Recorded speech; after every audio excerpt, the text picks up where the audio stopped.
Assalamualaikum warahmatullahi wabarakatuh, teman-teman semuanya. Terima kasih sudah kembali menonton di video ini, video di Tajwid 5 menit. Dan pada kesempatan kali ini saya akan mencoba melanjutkan sebuah buku yang berjudul Fikih Mawaris. Setelah kemarin kita membaca buku ini di bagian sebelumnya, di video yang pertama. Buku ini ditulis oleh seorang profesor dari IAIN Wali Songo Semarang. Beliau bernama Profesor Dr. Haji Ahmad Rafiq MA. Dan pada bagian yang pertama kita sudah mengenal tentang siapa beliau, lalu kita sudah membahas tentang beberapa ketentuan umum pada fikih mawaris seperti syarat-syaratnya, lalu hukum mempelajarinya, lalu tentang halangan-halangan untuk menerima warisan, dan lain-lain. Sekarang kita akan memasuki bab yang kedua, yaitu tentang ahli waris dan macam-macamnya. Jadi untuk informasi, buku ini terdiri dari 6 bab. Bab pertama membahas tentang ketentuan-ketentuan dasar tentang ilmu mawaris. Bagian kedua tentang siapa saja ahli waris dan macam-macamnya. Di yang ketiga kita akan membahas tentang bagaimana cara perhitungannya atau metode perhitungannya. Bab yang keempat membahas tentang perhitungan pembagian warisan bagi ahli waris yang mempunyai kasus tertentu, seperti anak yang dalam kandungan, anak zina, anak li'an, dan sebagainya. Bab yang kelima tentang wasiat wajibah dan penggantian kedudukannya. Dan yang terakhir beberapa gagasan dalam pembagian warisan, seperti halnya tentang bagaimana warisan dengan cara damai, warisan yang dibagikan ketika yang memiliki harta masih hidup, dan sebagainya. Baik, kita lanjut saja ke bagian yang kedua tentang siapa saja itu ahli waris dan berapa bagiannya gitu ya. Siapa itu sabul furud, siapa itu asobah, dan siapa itu nanti zawil arham, lalu ketentuan-ketentuan lainnya.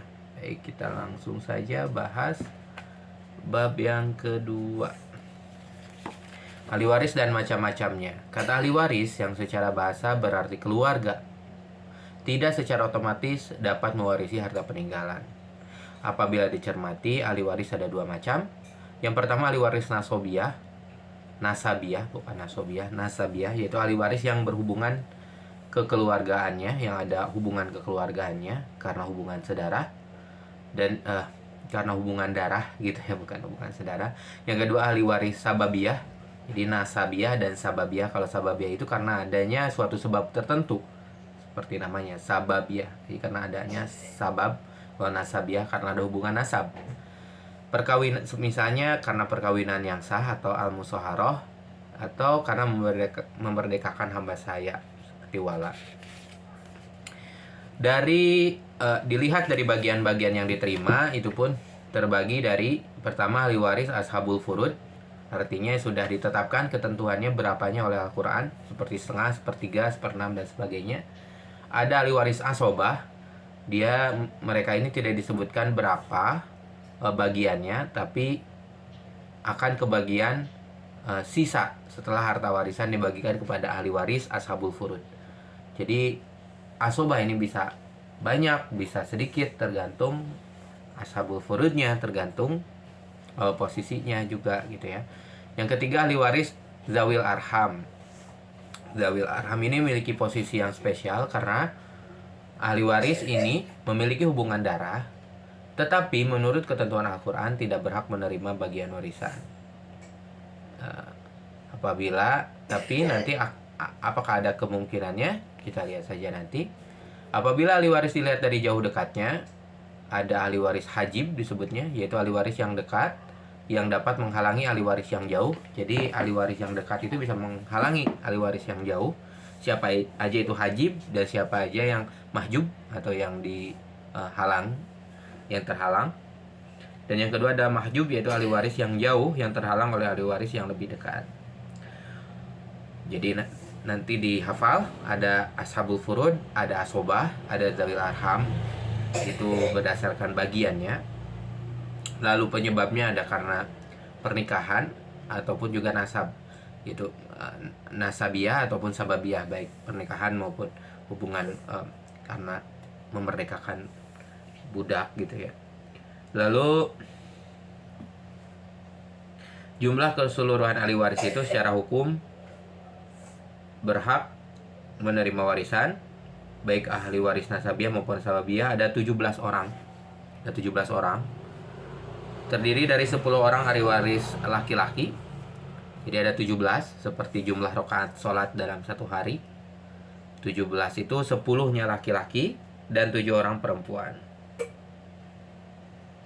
Apabila dirinci, seluruhnya ada 25 orang. Ini kenapa jadi 17 dan 10? Karena Imam Ibnu Rashid mengelompokkan saudara laki-laki sekandung, saudara seayah, dan saudara seibu ini menjadi satu.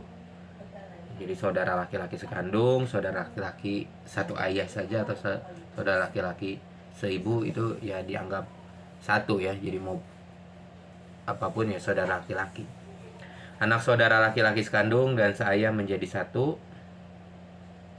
Paman sekandung dan paman seayah menjadi satu, dan seterusnya. Ada beberapa ketentuan dari Imam Ibnu Rushd. Tapi apabila dirinci itu ada 25 orang. Terdiri dari 15 orang laki-laki, seperti jumlah nabi yang wajib diketahui, 25 orang. 15 laki-laki, 10 orang perempuan. Agar lebih mudah dipahami, uraian dan ilustrasi selanjutnya digunakan jumlah ahli waris 25 orang. Jadi untuk menyamakan pendapat ada 25 yang akan kita bahas dalam buku ini. Kita tidak membahas yang 17 tapi 25. 25 itu 13 orang ada di ahli waris nasabiah.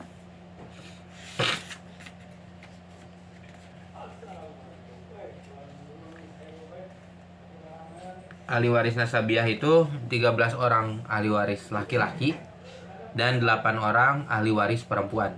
Jadi dari 25 kita bahas dulu yang nasabiah. Nasabiah semuanya ada 21 orang. Jadi dari 25 itu nasabiah, karena nasabiah itu ada 21 orang. Baru nanti yang 4 itu karena sababiah. Jadi 13 orang ahli waris laki-laki dan 8 orang ahli waris perempuan. Jadi mudah ya kita menghafalnya. Ada 21 orang, 13 orang laki-laki dan 8 orang perempuan. Sekali lagi 13 orang laki-laki, 8 orang perempuan. 21, 13-nya laki-laki, 8 orangnya perempuan. Anggap aja yang perempuannya Saras 008 gitu ya. Kita ingat angka 8 perempuan nasabiah. Sisanya yaitu 13 orang itu laki-laki semua. Siapa aja 13 orang tersebut? Pertama ibnu, anak laki-laki, kita dari bawah dulu, anak laki-laki. Kedua ibnul ibn atau cucu laki-laki garis laki-laki, dan seterusnya ke bawah, cucu, cicit dan sebagainya ke bawah. Anak, cucu. Sekarang itu ke bawah ya, 2 saja. Ke atasnya ada bapak dan kakek dari garis bapak. Ada bapak, kakek dari garis bapak. Itu jadi 4 orang sudah. Jadi ingat yang jadi pembahasan itu dari garis bapak. Jadi kalau cucu ya dari anak laki-laki. Jadi kalau misalnya kita punya anak perempuan lalu kita punya cucu dari anak perempuan kita, itu sudah tidak termasuk ahli waris. Tapi kalau anak laki-laki lalu punya lagi cucu dari anak laki-laki tersebut, baru itu bisa menjadi ahli waris. Lalu bapak dan kakek dari bapak. Jadi kalau kakek dari ibu itu tidak bisa dapat warisan justru ya, tidak termasuk ahli waris. Tapi kakek dari bapak ada kemungkinan bisa mendapatkan warisan. Itu 4. Yang kelima adalah saudara laki-laki sekandung. Kita sudah mulai ke samping. Ada saudara laki-laki sekandung. Yang kelima yang keenam saudara laki-laki seayah, dan yang ketujuh saudara laki-laki seibu. Itu yang ikatan persaudaraan. 3 ikatan persaudaraan: saudara laki-laki seayah, saudara laki-laki seibu, dan saudara laki-laki sekandung. Ini masih membahas laki-laki. Jadi kalau misalnya ayah dan ibu kita, lalu kita punya kakak dan adik, maka kakak adik kita ini berpotensi mendapatkan warisan.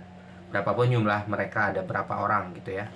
Atau misalnya ayah kita menikah lagi, lalu punya anak dari istrinya yang baru, maka itu pun bisa berhak mendapatkan warisan dari kita. Dan begitupun kalau ibu kita menikah lagi, lalu ternyata kita punya kakak atau adik dari ibu kita, atau misalnya kita ibu itu dulu pernah menikah misalnya, dan kita punya kakak dari ibu, satu ibu, dan itu pun saudara tiri kita itu